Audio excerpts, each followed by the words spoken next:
Do you want to just tell me your name and where you're from? My name is Joycelyn Matsimella. I'm 68 years old now, and I'm a 14-year survivor. I've been doing volunteer outreach for recovery for 11 years, no, 13 years. Okay. But I just stepped out. I had so many other things that I wanted to do and accomplish. So I stopped being a volunteer, but I haven't stopped speaking to people about the importance of early detection and getting to the doctor to make known what it is that is worrying them about their breast. So. And when you were initially diagnosed 14 years ago, what was your reaction to that? Yeah, it wasn't that it can't happen to me. I was always the one, because of my nursing background, that we give advice to people. Now it's my turn to take advice. So let me have that same zest and zeal to be told, to be encouraged, and I'm going to sit at the other end and hear what it is that can be done. No one can say there isn't that doubt and that fear. Everyone, I think, goes through that. And I think I felt sorry for my friends because they had more fear than I had. Saying to me, how can it happen to you? You've been nursing all the years. So I said, but it can happen. Doctors and nurses get ill, and things can happen to anyone. So they kept their distance from me. That was a big issue for me. When my friends, they didn't know what to speak to me about. They didn't know what questions to ask. So that was a big thing for me when I reached that point of, now it's almost like doing it alone, because they're not part of that journey until much later when they came on board and supported me. So what would you advise people whose friends are going through this? What do you think they should have done? I always say to them that they are, if you say you're someone's friend, you should stick with your friends and be true to that friend. Yes. Especially those that you've been nursing with all the years, and the doctors that was my children's doctors, I stepped closer to them because they, I think they knew me on a different level, being a caring mom, because both my children had the same pediatrician, and I drew her into my journey, and she was very supportive and encouraging to me. Yeah. And what made you realize that you needed to go and get medical help? I used to walk before, early morning walks with two other friends, a bit older than I am, and then I would say I was a little bit out of breath because we did a straight walk and then an incline and then a downward slope, and the return journey is again up, down, and then straight. So I was a bit out of breath, and they were teasing me about that. So I said, it's real to me, because I did this with my left hand on my right breast, and I felt that lump, and I didn't immediately tell them.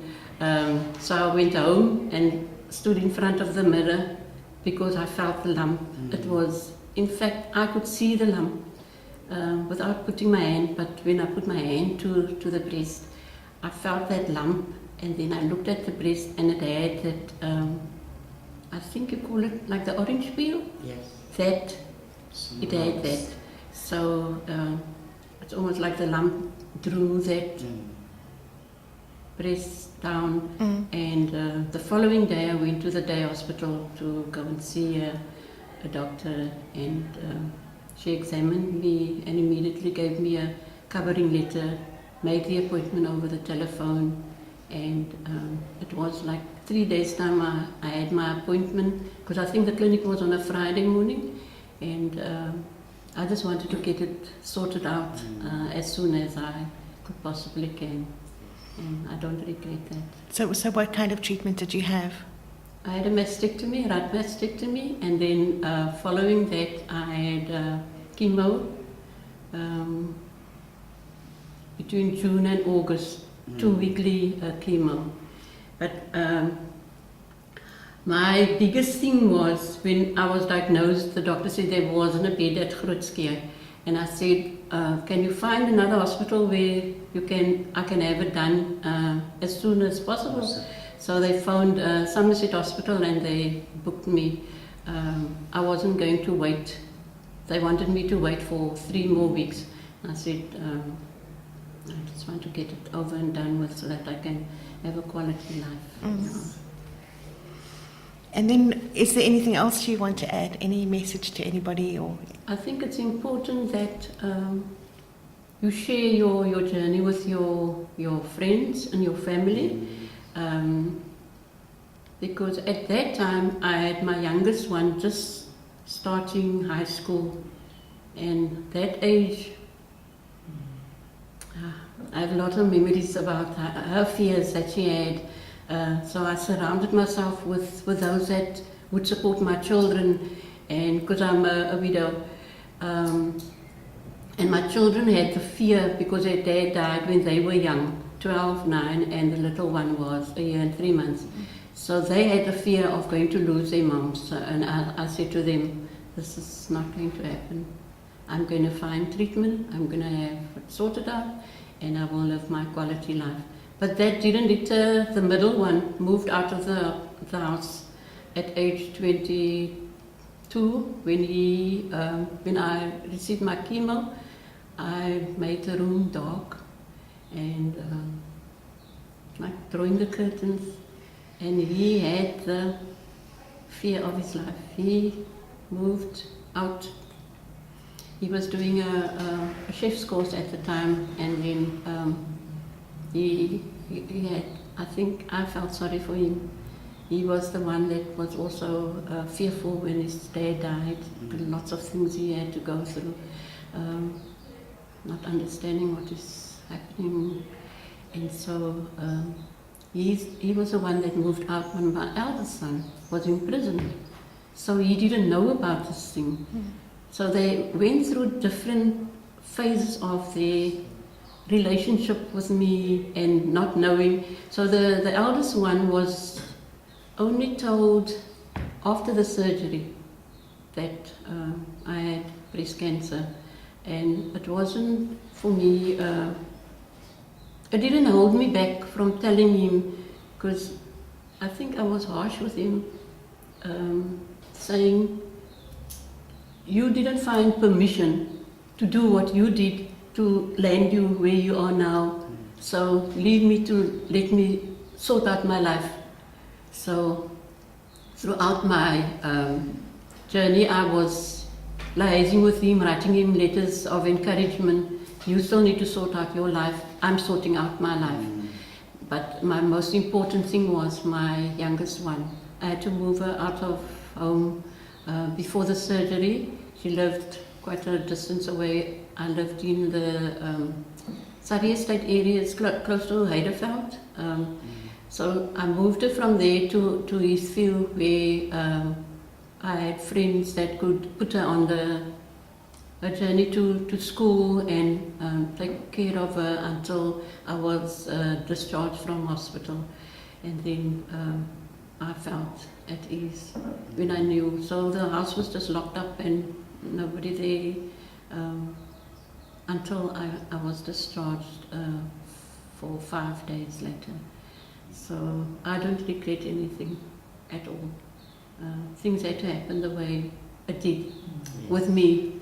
And I think each person's journey is different. Some people have their husbands, some are not married, or some. But I just thought I did the best that I could with my situation. My family, or those that was close to me, was even then closer to me. Then they only understood how the dynamics are when you are a single parent and your children must come on board with your journey. And my church family was also supportive, and I think it's great that you can draw other people into into your journey, because it's not only me now, somebody else is going to be diagnosed, then I have to be strong. Yes. We do become a bit shaky and tearful at times, and just remembering that there's such a lot that can be done still. Women doesn't have to have that type of fear.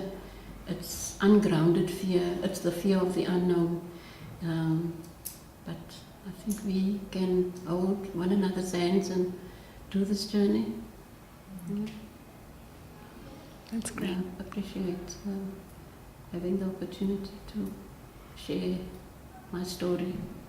Although I don't think I'm somebody that wants to stand on the mountain and shout, but a one-on-one helps me address my own issues that I have, so that others can realize that I'm not alone.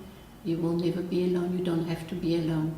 But I think the important thing is I still have a lot of friends that I want to talk about. I have friends that have had recurrences, and they don't want to share that second journey. It's almost like they have the fear, if it happens again, what is going to happen to me? So I'm at that stage. If it should happen to me, I will surround myself with those that was positively influencing me at the time. So it is a journey that you need to share with somebody. It's no good being alone through this. Others can hold you, help you, strengthen you. That's great. Thank you so much. Thanks.